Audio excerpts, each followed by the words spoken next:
My name is Lisa Honka, and I have a company called Your Key to Senior Living Options. I want to thank you all for joining us today. We are working on this presentation in conjunction with Transition Life Consultants, and we are very lucky to start our year 2023 already with Glenda Hodges, and she is going to be speaking to us, and we are so excited to have her working on, again, goals for this year and how do we stay on track. So I just wanted to introduce Glenda, and perhaps you could tell us a little bit about you and why this topic matters so much. Thank you, Lisa. As Lisa said, my name is Glenda Hodges, and I'm a licensed clinical social worker, and I actually am a newbie to the Villages. I've just been here 2 years, and like so many other stories I've heard, I just came to visit some friends, and I drank the Kool-Aid, as they say. I absolutely love it here. So excited to be at TLC and in partnership with Lisa. And what we're talking about, I think, is here we are, 2023. What a better time to talk about goals. And so the point is, we do tend to self-sabotage sometimes when we make goals. And so that's going to be the focus of my talk, is how not to sabotage your goals. So let's start out. When we think about setting our goals, usually it reminds us of being back at the workplace, or the calendar just turned January 1 and it's time to make those New Year's resolutions. And researchers, of course, have always got all kinds of data for us to look at. And one of the most common things that they point to is how the same resolutions year after year get made. And the three most common are, we're going to be healthier this year. That's usually number one. And number two, we all want to save more money. So we make that one of our resolutions. And number three, we all want to exercise more. So those are the three most common goals. And I know for myself that, one time or another, when I have made New Year's resolutions, most of those have always been included. And we all start out with the best intentions, but our overall success rates are very, very low. History tells us when 41% of the people make resolutions, only a small 8% reach their goals. There's an online social network that recently named January 19th as Quitter's Day. That's the day most of us are more likely to give up on our New Year's resolutions. So it's interesting that we barely make a month after making those goals. I thought it would be really important to look at the word sabotage, because when we think sabotage, what does that mean when it's with the word goals? Well, Webster's tells us it's a means to deliberately destroy, damage, or obstruct something. Those are some pretty powerful words, to destroy something. But the truth is that New Year's resolutions are easy to make, but very hard to keep. Our brains are lazy. We're hardwired to avoid tasks that expect us to try something new, especially when those same researchers continue to tell us that the older we get, the harder it is for us to accept change. We are creatures of habit. We easily go back to our old way of doing things. There's kind of a hypnotic quality to those familiar routines that we all have. Next slide. So since we talked about the Quitter's Day, I'm going to look at some of the favorite excuses that these quitters might come up with. The first one is all around exercise. Oftentimes we hear that it takes up too much of our time. It disrupts our entire day. Or we might convince ourselves that we are just too old and that we don't have the energy anymore. Some of the excuses we use when it comes to healthy eating include counting calories are just too stressful. And also, I miss going out to eat with my friends at the restaurants. And we're trying to stay on a budget. We make the excuse that eating healthy costs too much money, or that the gym and the yoga classes are just too expensive. I'm sure many of us can relate to having similar thoughts and feelings when we've tried to move towards change. It's much more desirable to do something that is pleasurable than to actually take on a task that creates worry, self-doubt, and usually procrastination. Hundreds of books have been written telling us how to reach our goals, but very few have helped us to understand the role of our emotions in coming that set us up to fail. Next slide. We can't ignore that we self-sabotage. The following are some emotional responses that might get in the way of us reaching our goals. The first one would be failures and disappointments. It's when experiences from our past come in to avoid us even giving it a try. We quit because we have those in our head. We've failed in the past. We've had numerous disappointments in the past, and we just give up. Another one is sometimes our childhood environment, the parenting issues that we were raised with. Some of us maybe have come from a shameful place or toxic emotions that make us feel bad about who we are. We oftentimes compare ourselves to others. We worry about what others think about us. Other times it's about being so overly competitive in order to succeed. Often brings on just being a feeling of incompetence. And the ability to cope with some of those uncomfortable feelings. We just don't want to go there. It's too painful. We're not willing to take on those kind of feelings. We're unable to manage the emotions that comes with that disappointment, with the anger or the frustration. And then the last one is not believing in ourselves. Our self-confidence might be low. We don't expect to succeed. And sometimes we're our own worst enemy. The constant negative chatter can have so much power over us that we talk ourselves about not going after our goals. The thoughts of our inner voices remind us of a critical parent or possibly a strict teacher that we had in our past. Our stinking thinking helps us to self-sabotage. Next slide.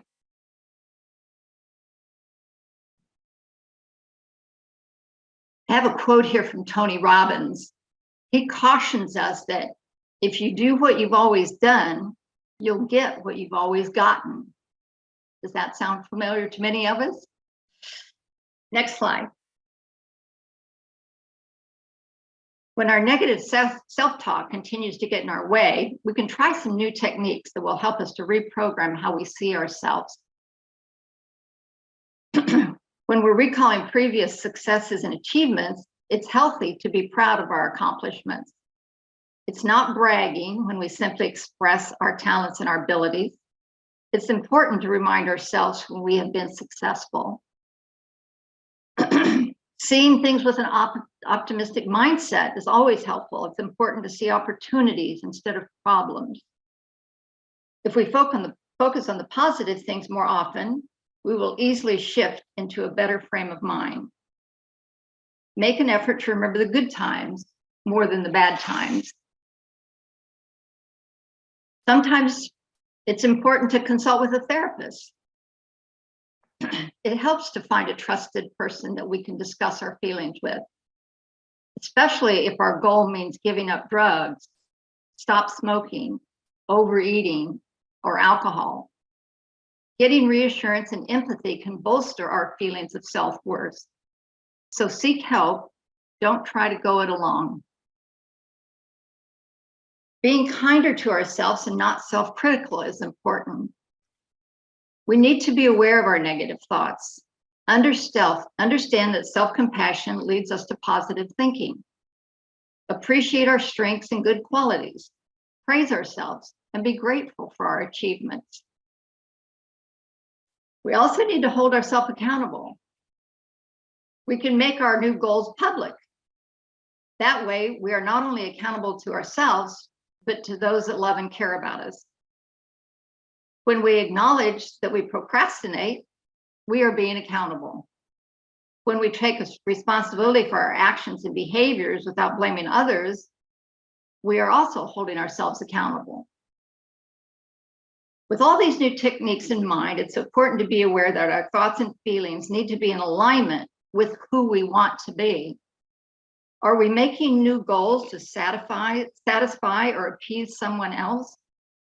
If we are feeling forced to do something we don't want to do, we will quit. So we must be clear that the new goal is absolutely our choice and that we are the only person responsible for the end result. This is where identity-based goals are crucial. They must be important to us, meaning we are not concerned or worried about what others think.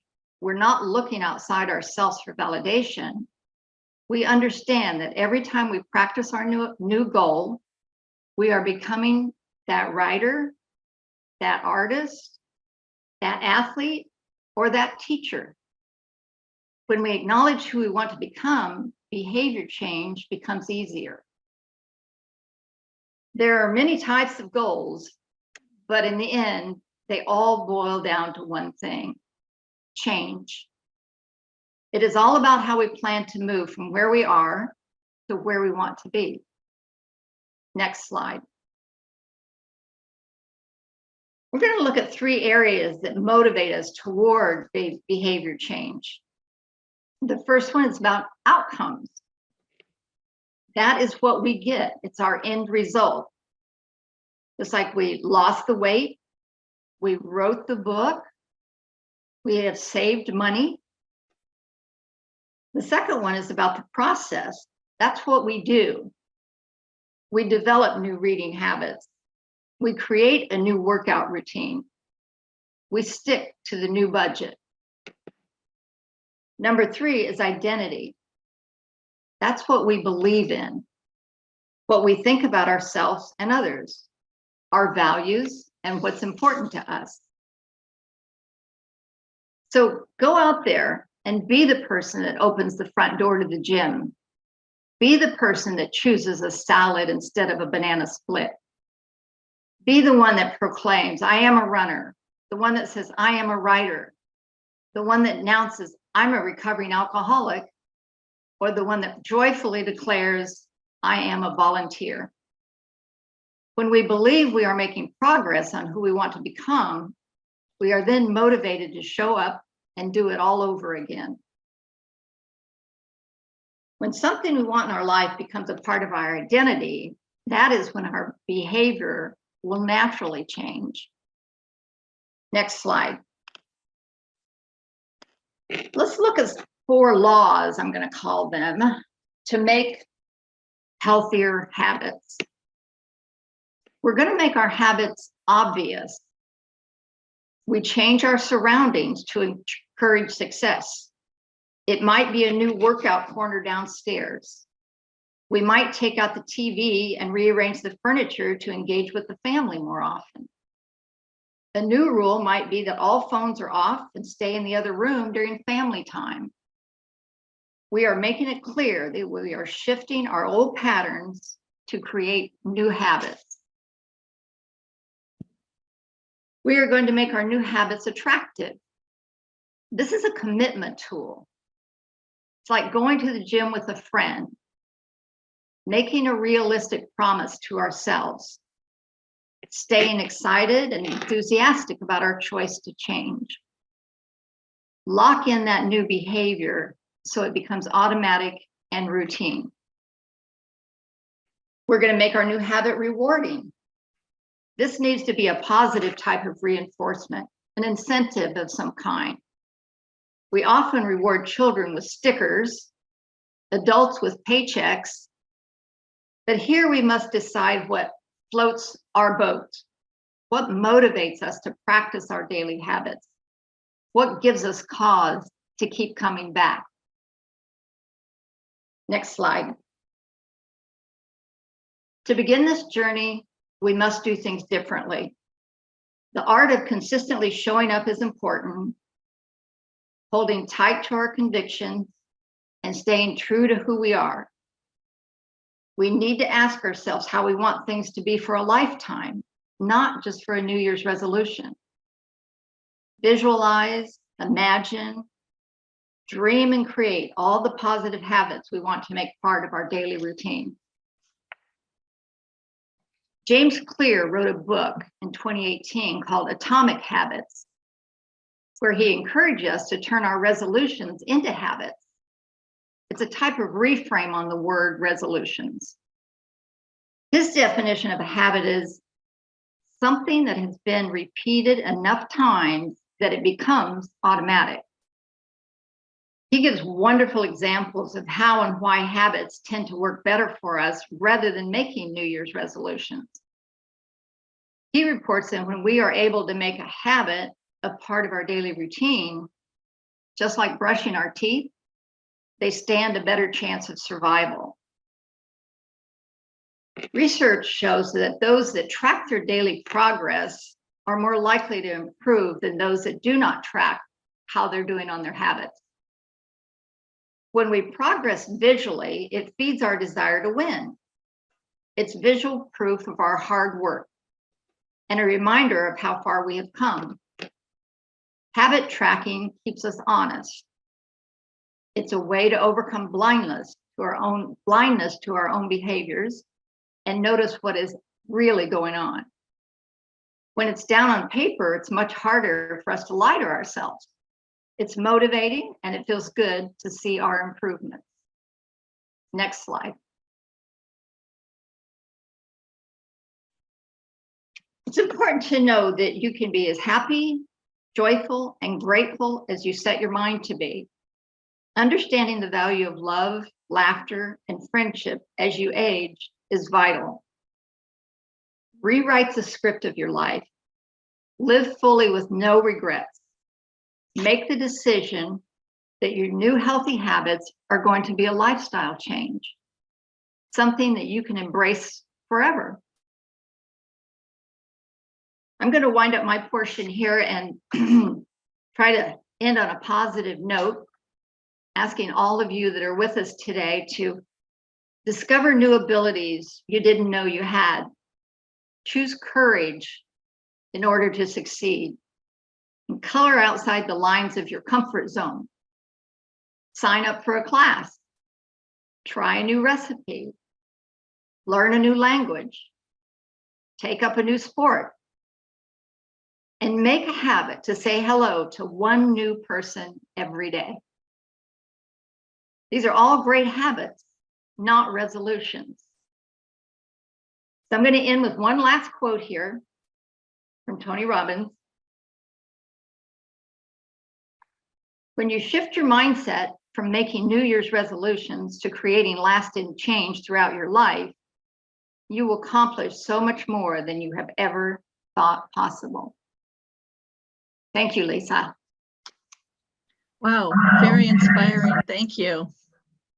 I was thinking about when you fall off track and when you're, making all these goals and hoping to make change. How do you get back on track? Can you give us some suggestions again? How do you get the courage to go back, right? Sometimes the chocolate cake is sitting there. Sometimes it's a rainy day and we don't want to go exercise. Sometimes it's easier to bark at our spouse or a partner, right? When you're just tired or fatigued. How do we get back on track, right? It's so easy to fall off track instead of staying on track. So can you kind of give us some pointers to staying on track? Because it's not just a moment in time that we're making this goal. It's really, like you said, it's a habit, and habits take a long time to form. So can you give us some tips for just staying on track and getting back on track after we've had a setback? Sure, great question, great question. And actually in James Clear's book, he says it takes 66 days to make a habit real. So we do have to stick with it. I don't think we can be on that quitter's day of January 19th if we want that habit to stick. So your question about staying on track, though, I think it's really important to have a support person, whether it be, a good friend, the one that goes to the gym with you, or because it's a commitment. So it's a little harder to break those commitments. That's what helps, keeps us motivated if we've got a friend that's going to be there with us. And the piece I talked about not being critical on ourselves. Sometimes we get our own selves off track just because it's our own inner voices that we become very critical about. Maybe we did miss one day. And so it's important to not miss 2 days, not to miss the third day, so we need to, not be critical, just get back on track, pull up your bootstraps, do it again.